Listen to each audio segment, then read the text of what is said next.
उत्तराखंड के हिमालय क्षेत्र में स्थित केदारनाथ धाम भगवान शिव के 12 ज्योतिर्लिंगों में से एक और पंच केदारों में सर्वश्रेष्ठ माना जाता है।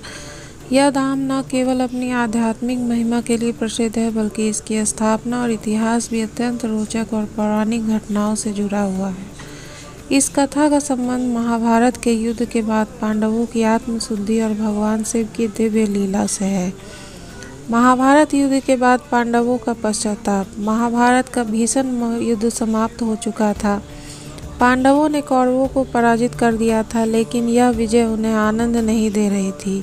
युद्ध में उन्होंने अपने ही संबंधियों, गुरुजनों और भाइयों की हत्या कर दी थी। इससे उनका मन ग्लानि से भर गया और वे अपने पापों से मुक्ति चाहते थे। तभी भगवान श्री कृष्ण ने उन्हें सुझाव दिया, यदि तुम अपने कर्मों का प्रायश्चित करना चाहते हो तो भगवान शिव की उपासना करो, वे ही तुम्हारे पापों से मुक्ति दिला सकते हैं। पांडवों ने श्री कृष्ण की बात मानी और भगवान शिव की खोज में काशी पहुँचे, लेकिन भगवान शिव पहले ही समझ चुके थे कि पांडव उन्हें खोज रहे हैं और वे उनसे मिलना नहीं चाहते थे। भगवान शिव की लीला गुप्त काशी से केदारनाथ तक। पांडव जब काशी पहुँचे तो उन्हें भगवान शिव के दर्शन नहीं हुए। तब उन्होंने कठोर तपस्या शुरू कर दी। भगवान शिव उनकी भक्ति से प्रसन्न तो थे, लेकिन वे उन्हें तुरंत दर्शन नहीं देना चाहते थे। इसलिए उन्होंने गुप्त काशी, जो उत्तराखंड में है, जाकर निवास कर लिया।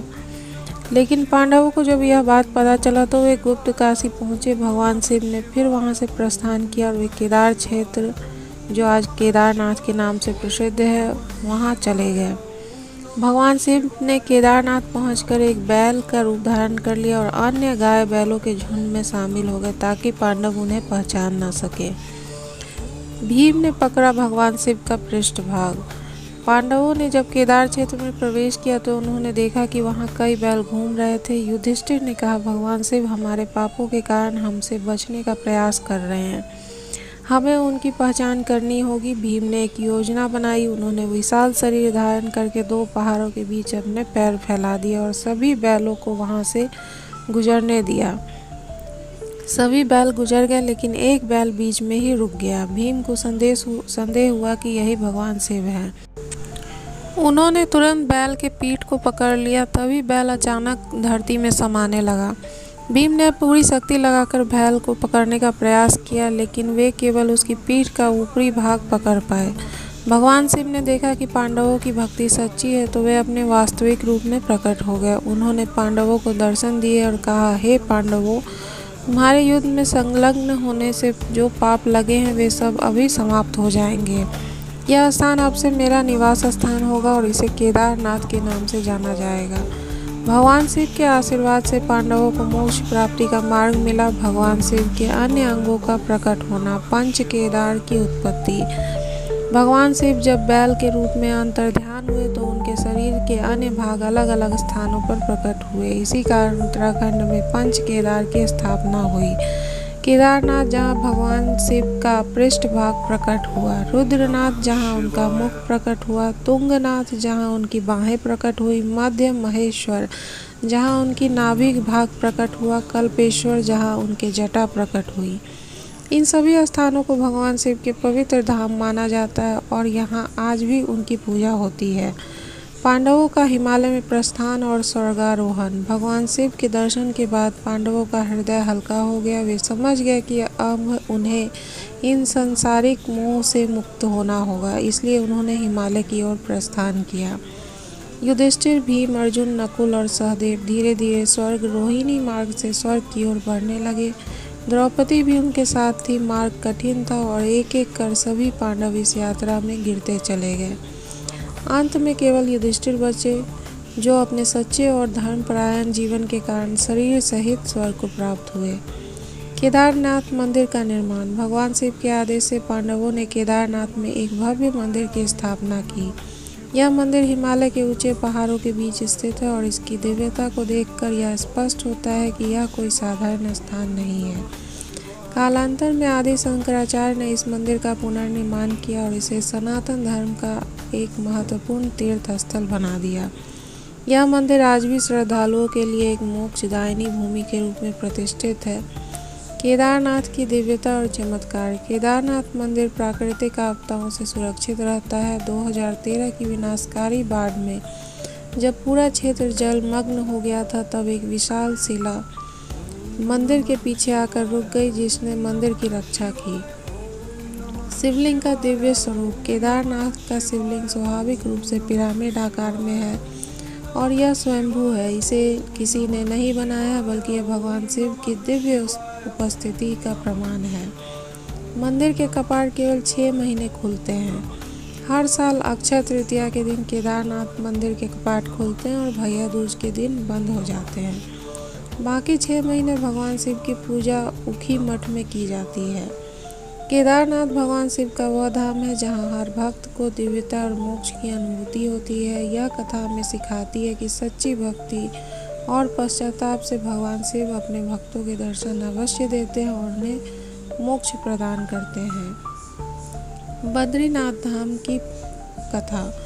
बद्रीनाथ धाम हिंदू धर्म के 4 धर्मों में से एक और अत्यंत पवित्र तीर्थ स्थल है। यह धाम भगवान विष्णु को समर्पित है और उत्तराखंड के हिमालय क्षेत्र में अलकनंदा नदी के तट पर स्थित है। बद्रीनाथ धाम से जुड़ी कई पौराणिक कथाएं प्रचलित हैं। भगवान विष्णु की तपस्या और माता लक्ष्मी का बद्री वृक्ष बनना। पुराणों के अनुसार एक बार नारद मुनि ने भगवान विष्णु को वैकुंठ में माता लक्ष्मी के साथ विश्राम करते हुए देखा। नारद मुनि ने कहा, प्रभु, आप तो जगत के पालनहार हैं, फिर भी विश्राम कर रहे हैं, जबकि आपकी सृष्टि के अनेक ऋषि मुनि कठोर तपस्या कर रहे हैं। यह सुनकर भगवान विष्णु ने तपस्या करने का निश्चय किया और उन्होंने पृथ्वी पर बद्रीनाथ के क्षेत्र में आकर घोर तपस्या शुरू कर दी। हिमालय क्षेत्र में अत्यधिक ठंड और बर्फबारी थी, जिससे भगवान विष्णु को कष्ट हुआ। यह देखकर माता लक्ष्मी अत्यंत व्याकुल हो गई और अपने पति को ठंड से बचाने के लिए स्वयं बद्री के वृक्ष के रूप धारण कर उनके ऊपर छाया करने लगी। जब भगवान विष्णु ने अपनी तपस्या पूरी की, तब उन्होंने माता लक्ष्मी से कहा, हे देवी, तुमने मेरी तपस्या में सहायता की, इसलिए यह स्थान बद्रीनाथ कहलाएगा। तभी से यह स्थान बद्रीनाथ धाम से प्रसिद्ध हो गया। नर नारायण की तपस्या। एक अन्य कथा के अनुसार सतयुग में भगवान विष्णु ने नर और नारायण का रूप में अवतार लिया और उन्होंने इस स्थान पर घोर तपस्या की। उनके तपस्या से प्रसन्न होकर भगवान शिव ने उन्हें बद्रीनाथ क्षेत्र प्रदान किया, इसलिए बद्रीनाथ को नर नारायण की तपोभूमि भी कहा जाता है। शंकराचार्य द्वारा मूर्ति की स्थापना। कहा जाता है कि समय के साथ यह क्षेत्र बर्फ और प्राकृतिक आपदाओं के कारण उपेक्षित हो गया था। तब 8वीं शताब्दी में आदि गुरु शंकराचार्य ने अलकनंदा नदी से भगवान बद्रीनाथ की मूर्ति को निकालकर पुनः मंदिर में स्थापित किया। उन्होंने सनातन धर्म के पुनरुद्धार के लिए 4 धामों की स्थापना की, जिनमें बद्रीनाथ धाम प्रमुख है। कुबेर का खजाना और बद्रीनाथ मंदिर का महत्व। बद्रीनाथ मंदिर को भगवान विष्णु का दिव्य निवास माना जाता है और कहा जाता है कि यहाँ धन के स्वामी कुबेर का खजाना सुरक्षित रखा गया है। हर साल कपाट खुलने के दौरान भगवान को सोने चांदी के आभूषणों से सजाया जाता है और तब शीतकाल में कपाट बंद हो जाते हैं। तब भगवान की देखभाल करने के लिए नर नारायण ऋषि और कुबेर वहाँ विराजमान रहते हैं। बद्रीनाथ यात्रा का महत्व। बद्रीनाथ धाम की यात्रा करने से व्यक्ति के समस्त पाप नष्ट हो जाते हैं और उसे मोक्ष की प्राप्ति होती है। यहाँ आकर भक्तजन तप्त कुंड में स्नान करते हैं और भगवान बद्रीनाथ के दर्शन कर अपने जीवन को पवित्र बनाते हैं। इस प्रकार बद्रीनाथ धाम केवल एक तीर्थ स्थल नहीं, बल्कि मोक्ष प्राप्ति का द्वार है, जहाँ स्वयं भगवान विष्णु वास करते हैं और अपने भक्तों को आशीर्वाद प्रदान करते हैं। गंगोत्री। गंगोत्री जो उत्तराखंड के हिमालय क्षेत्र में स्थित है, गंगा नदी का उद्गम स्थल माना जाता है। यह हिंदू धर्म के 4 धामों में से एक है और देवी गंगा को समर्पित है। गंगोत्री से जुड़ी सबसे प्रसिद्ध पौराणिक कथा राजा भागीरथ की तपस्या और गंगा की धरती पर अवतरण की है। राजा सगर के 60,000 पुत्रों का उद्धार। प्राचीन समय में अयोध्या के प्रसिद्ध सम्राट राजा सगर ने एक बार अश्वमेध यज्ञ किया। यज्ञ में छोड़ा गया घोड़ा इंद्र के छल से ऋषि कपिल के आश्रम में जाकर रुक गया। राजा सगर के 60,000 पुत्र उस घोड़े की खोज में वहां पहुंचे और यह सोचकर कि ऋषि कपिल ने घोड़े को चुरा लिया है, उन्होंने ऋषि का अपमान कर दिया। ऋषि कपिल ने क्रोध में आकर अपनी तपोबली से उन सभी राजकुमारों को भस्म कर दिया और उनकी आत्माएं प्रेत योनि में भटकने लगी। जब यह बात राजा सगर को पता चली तो उन्होंने अपने वंशजों को उनके उद्धार के लिए प्रयास करने को कहा। राजा भागीरथ की कठोर तपस्या। राजा सगर के वंशजों में राजा भागीरथ ने अपने पूर्वजों की आत्माओं की मुक्ति के लिए घोर तपस्या की। वे 1000 वर्षों तक तपस्या में लीन रहे, जिनसे प्रसन्न होकर भगवान ब्रह्मा ने उन्हें दर्शन दिया। राजा भागीरथ ने प्रार्थना की, हे ब्रह्मदेव, मेरी प्रार्थना स्वीकार करें और माँ गंगा को धरती पर भेजें ताकि मेरे पूर्वजों का उद्धार हो सके। ब्रह्मा जी ने कहा, गंगा को धरती पर लाने के लिए भगवान शिव की सहायता की आवश्यकता होगी, क्योंकि गंगा का वेग इतना अधिक होता है कि वे सीधे धरती को नष्ट कर सकती हैं। भगवान शिव की जटाओं में गंगा का अवतरण। जब राजा भागीरथ ने भगवान शंकर की कठोर तपस्या की तब उनकी भक्ति से प्रसन्न होकर भगवान शिव ने गंगा को अपनी जटाओं में रोक लिया ताकि उनके वेग को नियंत्रित किया जा सके। जब गंगा धरती पर अवतरित हुई तो राजा भागीरथ के मार्गदर्शन में उन्होंने हिमालय से बहते हुए कपिल मुनि के आश्रम तक की यात्रा की और वहां सगर के पुत्रों की आत्माओं को मोक्ष प्रदान किया।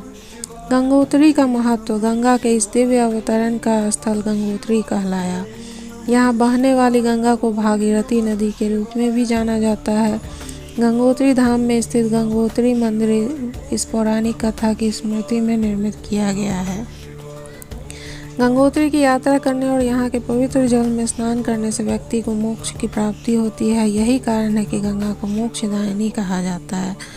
इस प्रकार गंगोत्री न केवल एक तीर्थ स्थल है बल्कि यह राजा भागीरथ की भक्ति और भगवान शिव की कृपा का प्रतीक भी है, जिसे समस्त मानव जाति को पवित्र करने के लिए गंगा को धरती पर अवतरित किया गया।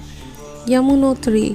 हिमालय की पवित्र गोद में स्थित यमुनोत्री धाम का एक हिंदू धर्म में विशेष महत्व होता है। यह स्थान माँ यमुना का उद्गम स्थल माना जाता है और 4 धामों में से एक है। इस धाम से जुड़ी एक रोचक पौराणिक कथा प्रचलित है। माता यमुना का जन्म। पौराणिक मान्यता के अनुसार माता यमुना भगवान सूर्य की पुत्री और शनिदेव की बहन है। इनकी माता का नाम संज्ञा था, जो अपनी ही तेजस्विता के कारण भगवान सूर्य के तेज को सहन नहीं कर पाती थी। इस कारण उन्होंने अपनी छाया को अपने स्थान पर छोड़ दिया और स्वयं तपस्या करने चली गई। इस छाया रूप को छाया कहा जाता है, जिससे शनि, यमराज और यमुना का जन्म हुआ।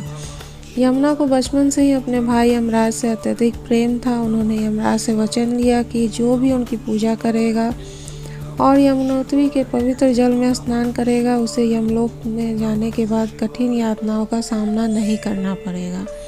यही कारण है कि यमुनोत्री में स्नान करने से व्यक्ति को पापों से मुक्ति मिलती है और मोक्ष प्राप्त होता है।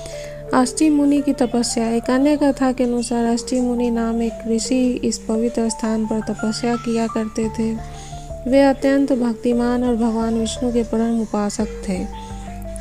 वे जीवन भर केवल यमुना जल का सेवन करके ही जीवित रहे। उनकी तपस्या से प्रसन्न होकर यमुना जी ने उन्हें दर्शन दिया और आशीर्वाद दिया कि इस स्थान पर आने वाले सभी भक्तों को पुण्य प्राप्त होगा और उन्हें मृत्यु के बाद स्वर्ग की प्राप्ति होगी। दिव्य कुंड और तप्त जल स्रोत। यमुनोत्री में एक दिव्य कुंड स्थित है जिसे सूर्य कुंड कहा जाता है। कहा जाता है कि यह कुंड भगवान सूर्य की ऊर्जा से भरपूर है, क्योंकि यमुना स्वयं सूर्य देव की पुत्री है। इस कुंड का जल अत्यंत गर्म होता है और श्रद्धालु इसमें चावल और आलू पकाकर प्रसाद के रूप में ग्रहण करते हैं। यमुनोत्री यात्रा का महत्व। यमुनोत्री धाम की यात्रा करने से और वहाँ के जल में स्नान करने से समस्त पाप नष्ट हो जाते हैं। कहा जाता है कि माता यमुना की कृपा से भक्तों को अकाल मृत्यु का भय नहीं होता है और वे यमराज के कठोर न्याय से बच जाते हैं। यही कारण है कि हर वर्ष लाखों श्रद्धालु इस पावन धाम की यात्रा करते हैं और माँ यमुना का आशीर्वाद प्राप्त करते हैं। इस प्रकार यमुनोत्री केवल एक धार्मिक स्थल ही नहीं बल्कि मोक्ष प्राप्ति का द्वार भी माना जाता है, जहाँ भक्तगण श्रद्धा से स्नान कर अपने जीवन को पवित्र करने का प्रयास करते हैं।